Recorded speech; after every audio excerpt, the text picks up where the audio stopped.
Okay, so what we're going to cover today in the next hour or slightly less is we have a guest speaker. That's Mark Macdonald, an MSc in Town Planning from Anglia Ruskin University. Mark originally studied for his BSc in Architecture Planning, Building and Environmental Studies at UCL, and then taught design for a number of years before returning to study for his MSc. He has gained some valuable experience with the planning team in 2019 at the Environment Agency, and he's went on to complete his dissertation earlier this year. And he will shortly take up a role with the planning team at the local planning authority after being awarded a distinction for his MSc. And it is that MSc that will be the subject of the first part of the webinar. After Mark has presented on that, we will have some time for some questions to him. And then we will return to give you a basic, very quick overview of some of the data available in Digimap, specifically Digimap Ordnance Survey Collection, that is specifically useful in the context of planning. So without more ado, I will hand over to Mark to do his presentation. Thanks, Mark. Thank you.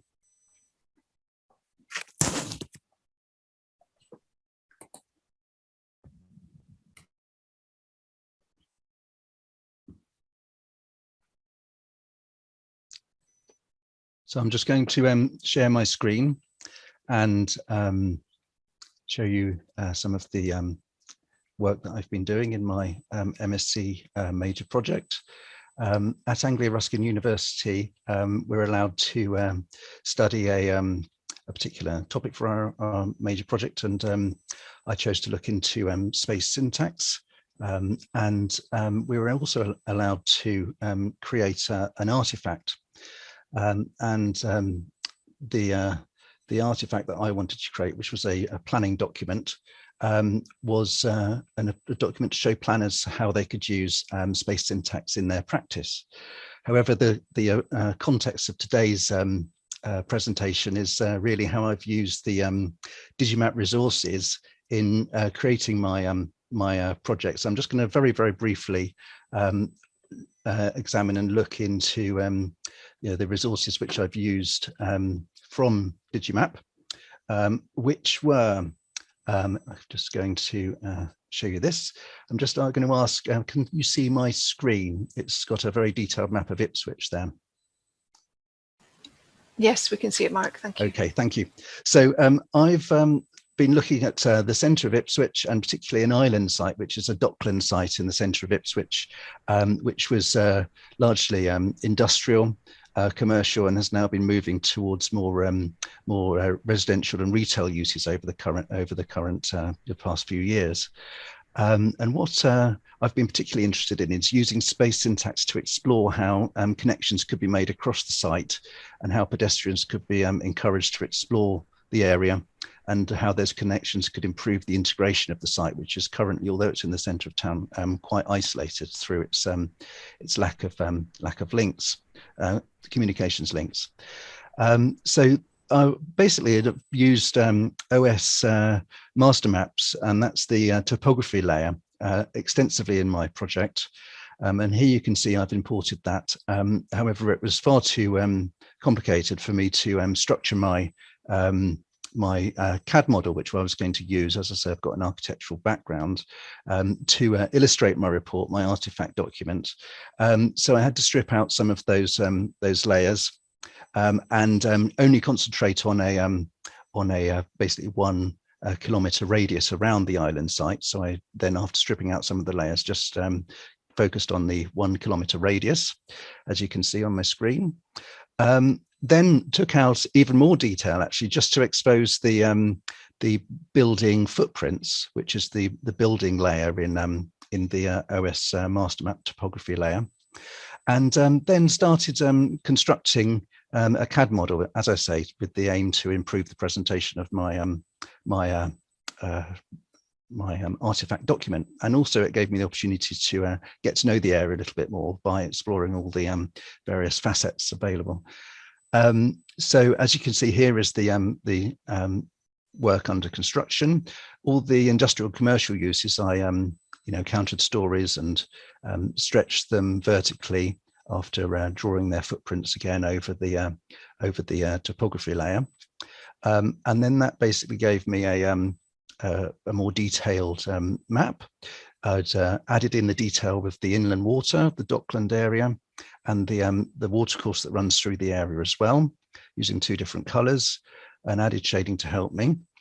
And then started to work on the various buildings, but because of the complexity of this file, it became quite complex by this time. I had to strip out each various building and work on it in isolation.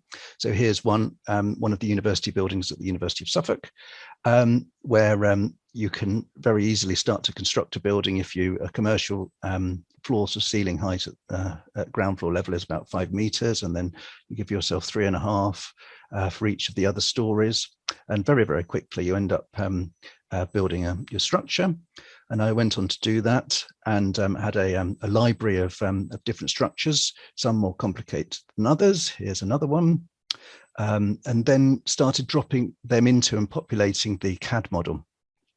So here's the CAD model once it's been populated, ready for me to start making those connections and exploring those connections through the application of space syntax, which brings me on to the other applications of mapping that I've used in the project. I must just comment on building heights. So building heights is another another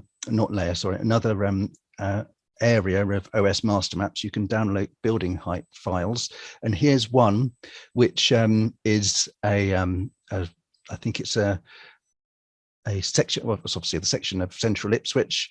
It gives you a sort of rectangular area to work with, and the problem with this, I find, is that it's basically cuts through some of the important areas you want to study, and you have to marry two different areas together in order to get a workable file. Also, the files are very, very large because they include every terraced house in the whole vicinity, and it can be very, very slow to work with. So here's a close-up showing what you get, the output. If you import it into SketchUp, you have to convert it into a DXF file, first of all. Conversions software is available for free on the internet. You can get them to convert it for you from DWG to DXF if needed.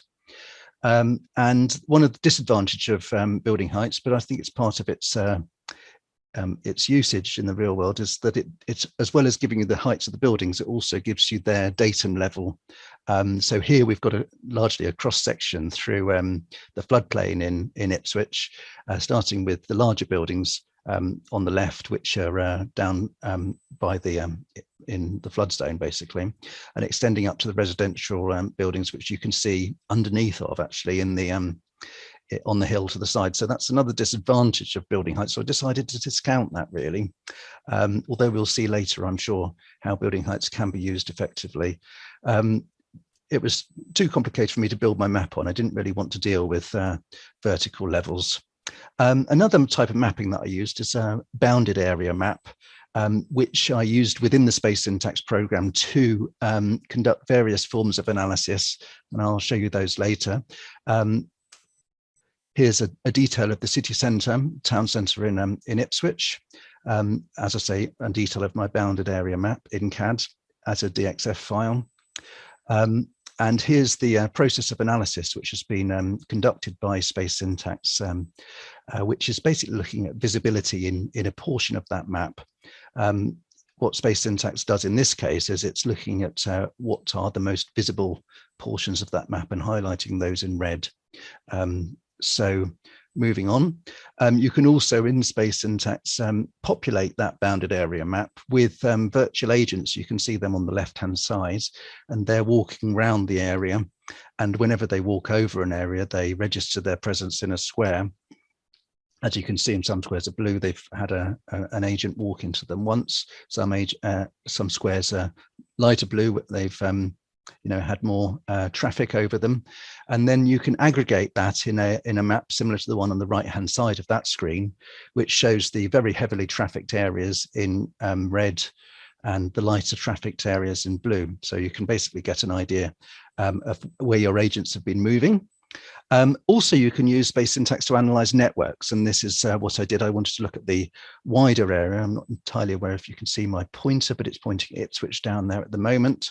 I wanted to analyze the wider area because making connections across the island sites could indeed affect the transport network in the wider area. And as I say, space syntax is very good at analyzing those interventions in advance of it actually being implemented on the ground.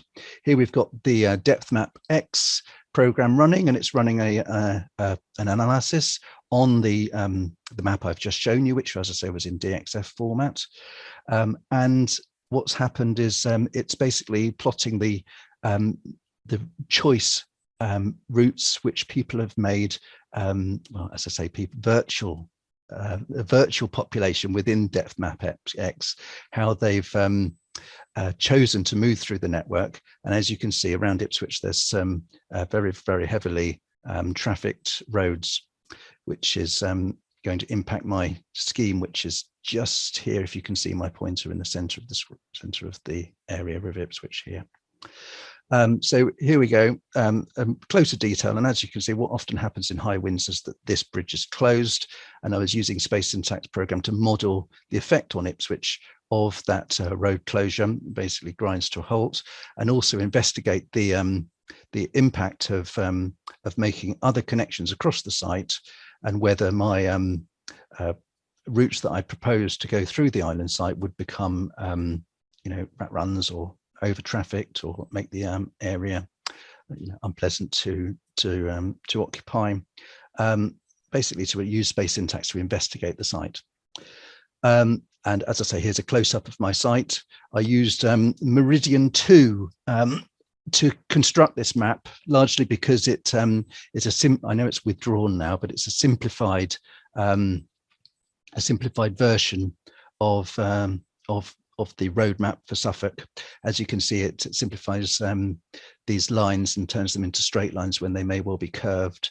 The whole of East Anglia map that I used to analyze in space syntax had about 89,000 different line elements. So using Meridian 2 was a choice that I made to reduce the very, very large file size, which would result from using any other type of road centerline map, and it enabled me to keep it down to a manageable size of 89,000. Had I used another road centerline map, which is more detailed and also includes more cul-de-sacs, etc., and more detail, then I would have been way in excess of 100,000, possibly even 1 million records. And considering that when you run these, when you run the process of analyzing in space syntax, it can take 3 or 4 hours for your computer to do this, often resulting in crashes. The temptation is to reduce the number of line elements that you're analyzing as far as possible. So space syntax, this is a simplified network, just to show you how it would analyze a network. In thinking about an attribute which is called choice, it looks at each vertex, which is each intersection basically, and sets up a process of analyzing how a notional journey would occur between that vertex and each of the other vertices in the network. So you can imagine that the a journey is starting from here and then moving to a point over here, and each and every other point in the network. And then it does this for every point, which is why you can see doing it for 89,000 of them is quite a task. But it then aggregates the total number of journeys and illustrates which journey has led to a which line element is the most popular for a journey to occur across it, and it illustrates that in red. As you can see, this constraint here, which is almost like a bridge on this notional network, is shaded red because it's going to receive a massive amount of traffic. So that's one of the applications of space syntax. I just want to move now to showing you my actual presentation, and when I say presentation, I mean my my Artefact, which as I say is a case study guide looking at 12 different case studies around the island site, showing planners how they could utilize space syntax methods in their work, and how they could basically approach analyzing a site using the technology of space syntax, the technique of space syntax.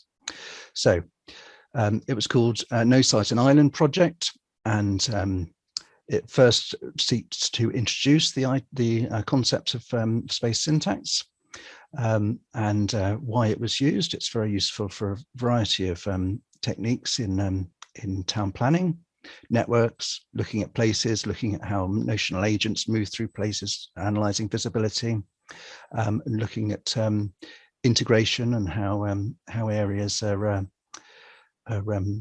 occupied. It can also provide insights that a town planner looking at plans and maps may not well be aware of at first instance, at first sight. So here's an example on the left-hand side where I wasn't necessarily aware of a very well-used rat run through an area of Ipswich, but space syntax was able to identify this and expose it to me through running the analysis.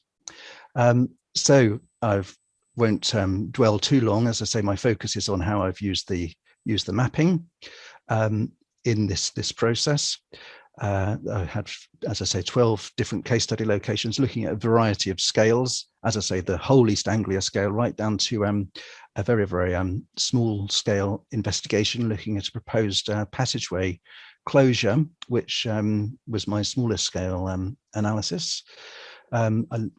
I've described this a little to yourselves, but this talks about the difference between axial maps and segment maps, all derived from your data on Digimap, and various different analysis methods. You can find the quickest route by the shortest route by the number of kilometers that you travel, but you can also find the shortest route based on the number of angles that you turn. And it's been shown that the angular segment analysis is actually a more appropriate and more robust predictor of how effectively space syntax is able to model spaces and model the how networks work. This artifact is actually backed up by a research report which looked at in detail this. I'll go back to that. This area of East Anglia, the whole area of East Anglia, and it sort of cross-correlated the model with 256 Department of Transport survey points, and basically sought to justify the approach of space syntax in analyzing networks and the efficacy of it by comparing the output of my model with the actual reality on the ground, as on just one survey day, but nevertheless a robust survey of from the Department of Transport. So as I say, that's a research report which accompanies this artifact document. So I wanted to talk about attributes. Choice is not the only one. Depth is important as well. Integration and connectivity too. I'm mindful of time. The site has many different site issues, which I looked at and tried to introduce to the reader. I won't dwell on them now because I don't want to lose track with my approach. Mind you, there was a scheme, a bridge scheme. They were called the Upper Orwell crossings, and Norman Foster and his practice won the competition to design those. However, that's been scrapped, and the context of my case study here is what effect would this have on the island site, and is there a sort of third way, if you like, to try and resolve the traffic issues through town and the loss of this scheme, the Upper Orwell crossing scheme, with a more rudimentary or sort of smaller scale proposal. So as I say, in case study one, I won't run through all of these case studies. I'll try and be much quicker and speed things along a bit. It looked at the context of the area and what happens with that road closure. and how the centre of town grinds to a halt, compares angular segment and other forms of analysis. It looks at those 3 proposed road crossings from the Foster's scheme in the Upper Orwell crossing. I must credit the drawing left to his practice, and looks at what impact the introduction of this new rather spectacular crossing would make on the town. And it can highlight, space syntax can highlight, as I say, areas that or problems with the scheme that you're not necessarily aware of. So, for instance, one of them is congestion potentially in the Rosehill area of town, which was something that I had not appreciated had I not run this space syntax analysis. So there are other options for the crossings through the island site, and I explored them with a range of different techniques in space syntax, and was able to superimpose the results onto the aerial views, which I got again from the Digimap resource. And here's a bounded area map looking at flows across the area, at other bridges which are proposed and which are possibilities in order to open up the island site for future development. And was using it to look at how integration could be improved in the town centre. It's also been shown from research that well integrated sites, which are shallow in terms of depth, that's another space syntax terminology, have higher footfall, have higher property values, and then therefore seeking to investigate the impact of making these connections on the local area. And also I looked at the impact of an out-of-town development. So there's an out-of-town development, a garden suburb, and I was trying to analyse what effect that may have on the town. Broad thrust of this research report was to basically try and counter the idea that these out-of-town developments are a good thing for the town, and to propose that that developing more in the city centre in the lines of what's called the 15-minute city might well be the way to go. So trying to use space syntax to analyse the impacts of the out-of-town suburb. Also looked at permeability and the idea of creating a new route, and used space syntax to come to the conclusion that permeability as is and of itself is not necessarily the be all and end all, and a positive outcome. So I increased the permeability of an area, but then found that it was very low trafficked, those new routes, and therefore was able to discount the possibility of opening up those routes. I also looked at, as I say, bounded area maps, and was able to create visibility graphs from them, which, as I say, on the right hand side of the screen shows very highly visible areas of the town centre. And key to that is something called an isovist, which is all to do with what you can see from a particular area. And conducted a visibility study on the waterfront area. And just as a start of a 10, if you like, on this tack, was able to find that the placement of public art. This is a piece of public art. The question mark is perhaps poorly located in terms of visibility. However, the Christmas tree edition, seasonal really, was very well placed in terms of being in the prime location of being visible. However, visibility graphs aren't necessarily always the end point of space syntax analysis. You can use a visibility graph to control agents, and agents can be used to explore an area. And as I say, my site, which is in this industrial part of the centre of Ipswich, the key idea was to open up the site and get people, instead of just moving as my agent analysis sort of showed, moving along this eastern side in a sort of very highly trafficked area, and then across past many of the heritage assets, the existing waterfront, if you like.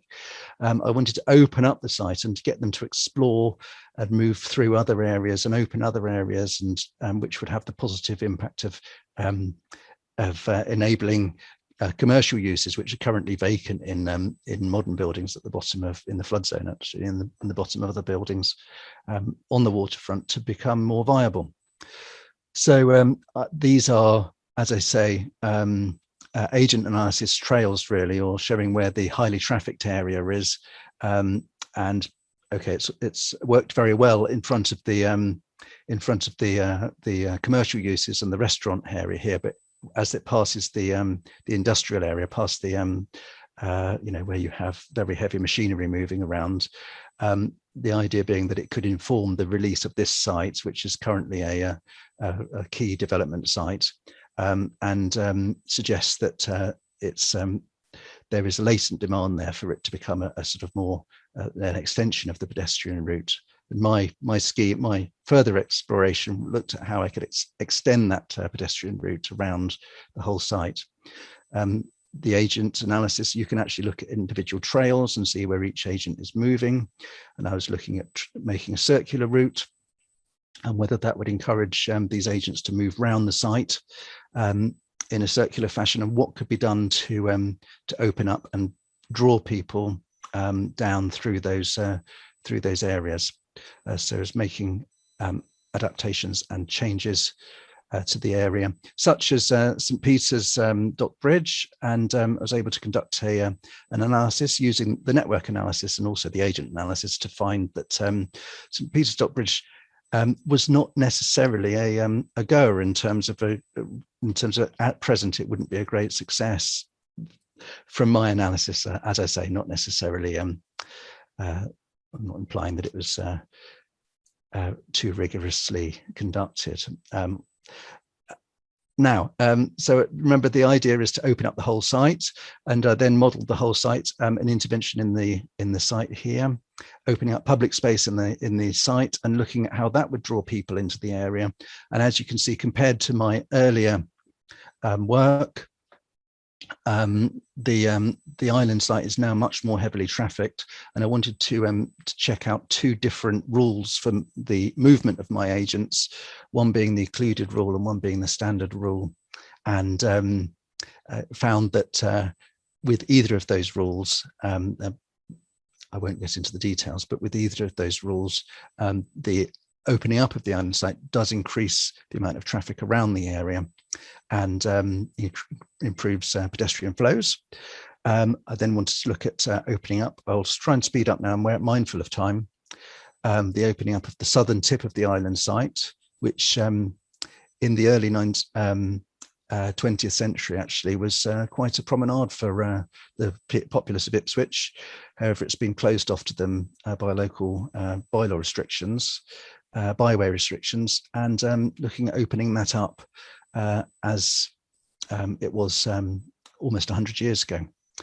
So I want to just quickly run through really quickly my other interventions. I wanted to look at the connection between the waterfront area and the town centre, which is identified heavily in all the local planning documentation as a problem. It's cut off by a local gyratory system, a one-way gyratory system, which is very, very heavily trafficked, and looking at different possibilities for basically opening up that area and encouraging connections through this area, through between the two sites, the town centre and the waterfront, by making adjustments and making a new square in an opportunity site. This is the old bus depot, opening it up and seeing what effect that has on movement through the local area between the two areas. And then, as I say, here's my alleyway closure, which basically is an alleyway to nowhere, really, and trying to analyse and perhaps use that as justification for its closure. And I must mention that I also used, just running through the appendices now, we also used the historic mapping here's all of this is Digimap sourced information. Just my conclusion now. And historical mapping I also found very, very useful on Digimap. So thanks again to the team at Digimap HQ. I think I'm ready to pass over to you now, Viv. Thank you very much. Mark, thank you very much for that. Just before we ask Viv for questions, I wonder, in terms of the space syntax, would you mind saying something just a bit more at a general level? I'm aware that some of the attendees may not be familiar with space syntax, and I know it featured heavily in your presentation. Okay, so just looking at a network in space syntax. So what you'd have to do if you were going to analyze a network is construct a grid of lines which represents your road system, and the space syntax program, which is called DepthMap or DepthMapX, which is an open source piece of software which is able to be downloaded from the UCL website, searchable on the internet. And what you can do is you can analyze a network by basically putting notional agents into that network, and you can imagine one network on each vertices or node. And one way of analyzing it is to look at choice. I'm just trying to get back to my slide here. Is to look at choice and to try and see where one of those agents would move. If they wanted to get to every other point in the network, where would they move from and to? And if they were going to take the shortest route in terms of distance, which line or road would they move through the most? And you can get space syntax or DepthMapX, sorry, to shade those particular lines with a color coding system. I've chosen red or purple being my most heavily trafficked areas. And it's very, very useful because it can identify things which, as I say, are intuitive, and it can also identify things which are counterintuitive to the town planner. So it was very useful when I extended my bridges across the island site. It showed that then a particular area of Ipswich would become a very, very popular rat run. And so to the town planner, it can show that it might be worth putting in traffic calming or highways adjustments in this area, or basically responding to the results of the analysis. The analysis of space syntax has been shown to provide useful insights, which to be a useful predictor. Does that answer the question, James? Yeah, it does. It was mainly for the sort of general audience, just to give them some appreciation of the utility of space syntax. I think we have a few questions, Viv. Yes, you've answered one of them. Thank you for that, Mark. Someone's asking about space syntax, how they obtain it, and is there a cost? So I'll get the link from UCL and send that out to everyone later. Someone else has asked, Mark, does the space syntax software have the capability to assess visibility over the brow of a hill? Yes. In fact, some people would say that's a limitation, really. So what it does, your bounded area map just looks straight down in plan view, and basically it's let me go to a bounded area map.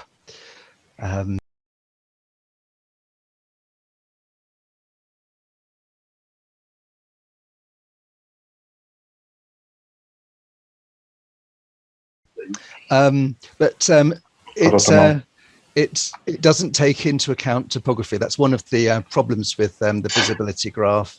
And also, if you look at my Ipswich waterfront, this bounded area here, which is represented by the coloured area, what it doesn't take account of is that, for instance, you can see a line here, which is the view from all these people down here that can see up this way. It doesn't take account that they can actually see across the waterway, and in effect, this area of the waterfront is much more visible than this form of analysis would suggest, actually, because it can be seen from over here. I don't know if you can see my pointer. Can you see my pointer, Viv? Yes, yeah, we can. All right, okay. Can be seen from this area over here. It can be seen from all the boats. Obviously, it can be seen from this area. So that is a limitation in that it doesn't take into account views over hills, doesn't take into account views from outside the bounded area. But it does give you an indication as to what's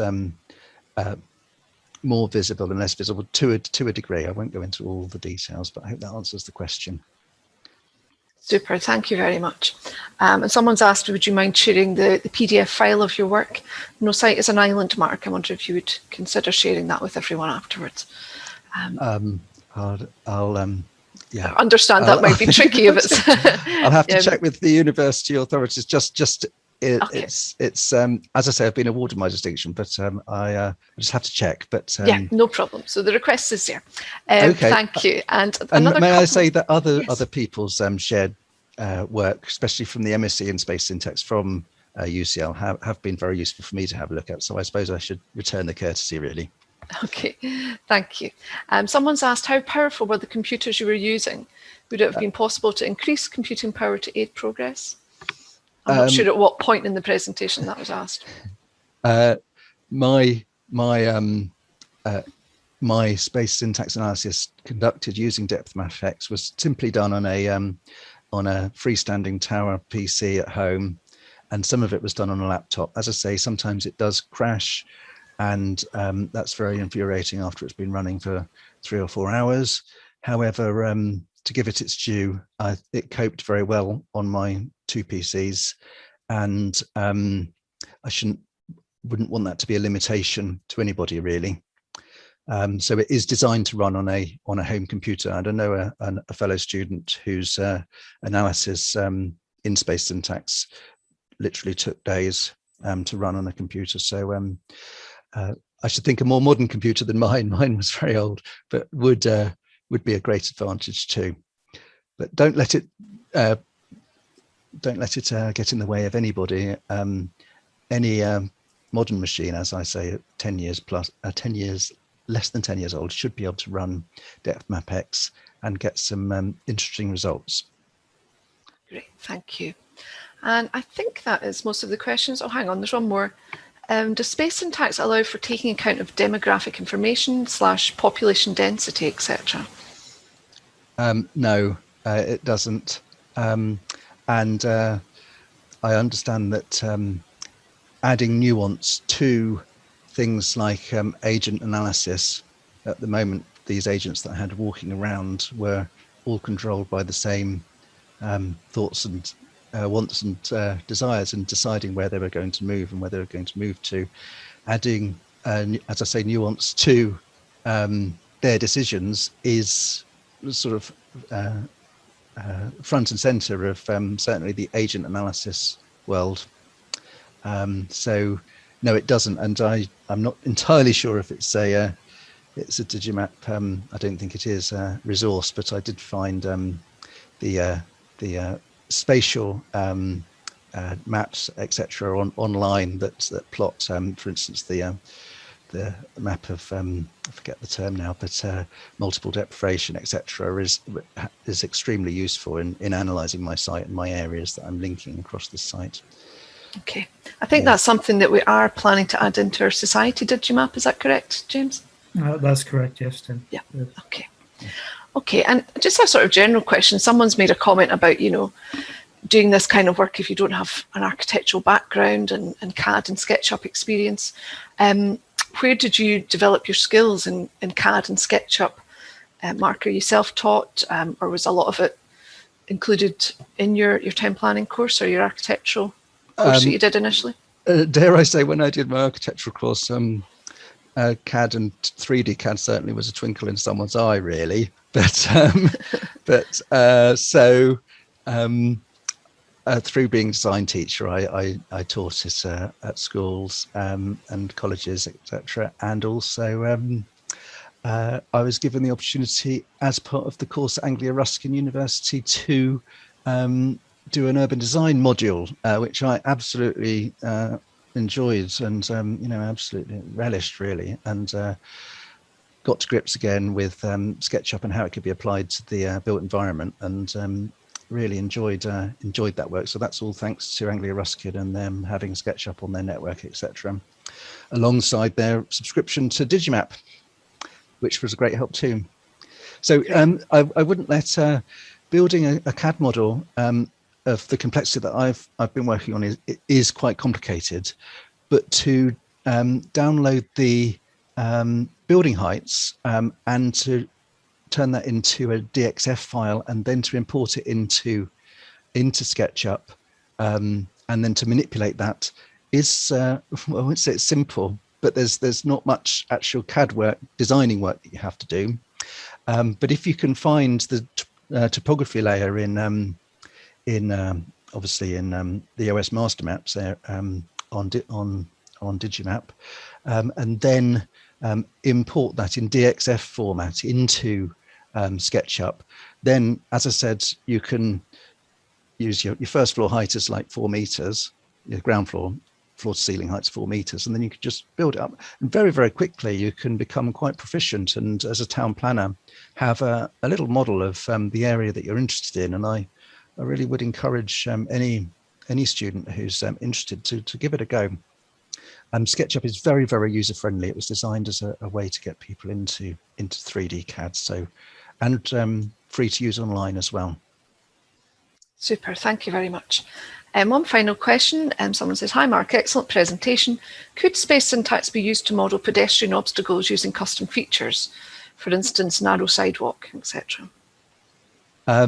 Yes, it could. So I know on the screen in front of you, you've got a visibility graph. So as you can see, it is modeling here. You can see my point of view, can't you? Yes. Yeah. It's modeling here this narrow pedestrian walkway, and then a very, very, very narrow sidewalk here, which is in green, which shows that it's got very, very little traffic. Sorry, I think anyway. So yes, it's definitely used for modeling how people move through space. And if you have a narrow, constrained pathway which goes to nowhere in particular, then it's very good at showing you whether you get any traffic down it. Yes. So definitely, as I said, what I used to construct this model in front of me here is front of us in case study 7 was a bounded area of map of the pedestrian area of the waterfront. And once you've got that bounded area map, then you can use your agents to populate it and see where they go and where they explore. There's a little bit of the effect of the cartographer, really, in that you're not necessarily sure if you're exposing the reality of the area or your decisions as a cartographer when you're doing this analysis, because let's say this small road here isn't actually a pedestrianised street, but it's so lightly trafficked that I've given the pedestrians free rein over it. So you've got to be really thoughtful about where you allow your agents to wander and where you allow them, deny them access. And as I say, that's all part of the process of conducting the agent analysis is deciding what are the boundaries of your map, and you have to be careful that your decisions aren't affected by what you want to discover, or even worse, sort of have great effect on the output. Anyway, I hope that makes sense. I'm stumbling really at the end of my presentation. Well, Mark, thank you very much. It's been really so interesting for us to see how you've taken the data from Digimap and how you've gone from the analysis through to your proposals. Huge thank you for taking the time for doing that for us. Thank you. Now, if people have any further questions for Mark, don't hesitate just to pop them in the chat. We're here for a bit longer. I'm now going to quickly show you guys just where you can get the kind of data that Mark was using from Digimap.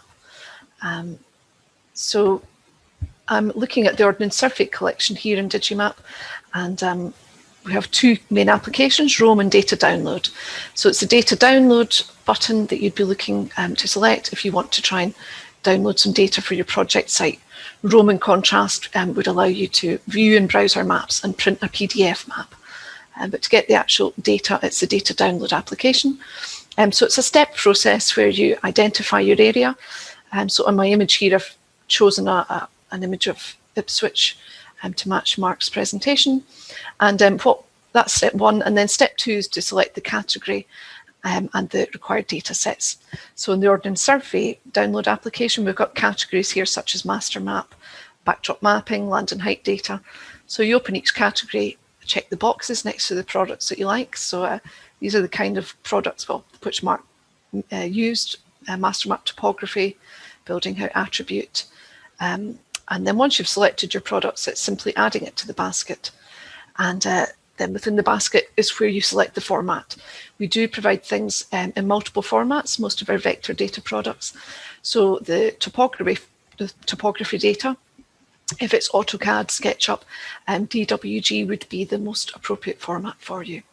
But you work your way through the different options, format being key, but also for many of the products we have different versions.